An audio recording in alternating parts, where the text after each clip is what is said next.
দীর্ঘ 13.5 বছর পরে আমরা যে নতুন করে অফিস করছি, আমাদের অফিসও উনি ভিজিট করতে এসেছিলেন। এই ধারাবাহিকতায় যে অনেক দেশেরই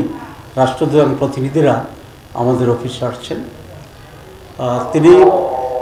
বর্তমান ইন্টারিম গভর্নমেন্টের প্রতি ইরানের সমর্থনের কথা বলেছেন, মুসলিম ঐক্যের উপরে জোর দিয়েছেন, ইরান এবং বাংলাদেশের বাণিজ্যে আরও সমৃদ্ধ কীভাবে হতে পারে, কোন কোন এরিয়ায় বেশি বাণিজ্য হতে পারে সেই ব্যাপারে আলোচনা করেছেন এবং সারা মুসলিম বিশ্বের যে সমস্ত জায়গায় নানা ধরনের সমস্যা হচ্ছে, ঐক্যবদ্ধভাবে এই সমস্ত সমস্যা কীভাবে মোকাবেলা করা যায় সেই বিষয়েও আমাদের সাথে আলোচনা হয়েছে। উনি বাংলাদেশ জামাত ইসলামের একটি প্রতিনিধি দলকে ইরান সফরের জন্য আমন্ত্রণ জানিয়েছেন এবং আমরাও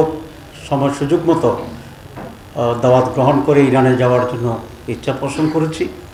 এবং বাংলাদেশ জামাত ইসলামের পক্ষ থেকেও ইরান থেকে একটি উচ্চ পর্যায়ের ডেলিগেশন বাংলাদেশ সফর করবে এর দাওয়াত আমরা দিয়েছি এবং মুসলিম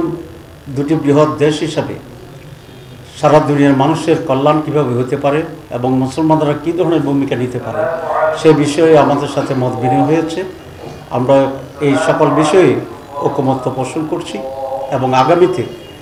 দুই দেশের সম্পর্ক এবং বাংলাদেশ জামাত ইসলামী এবং ইরানের জনগণের ভিতরে সম্পর্ক আরও বৃদ্ধি হবে এবং সেই হিসাবে আমরা নানা উদ্যোগ গ্রহণ করব এবং উদ্যোগ গ্রহণের কথা চিন্তা হয়েছে। আজকে আলোচনা মূলত এ সমস্ত মৌলিক বিষয়ের ভিতরেই সীমাবদ্ধ ছিল।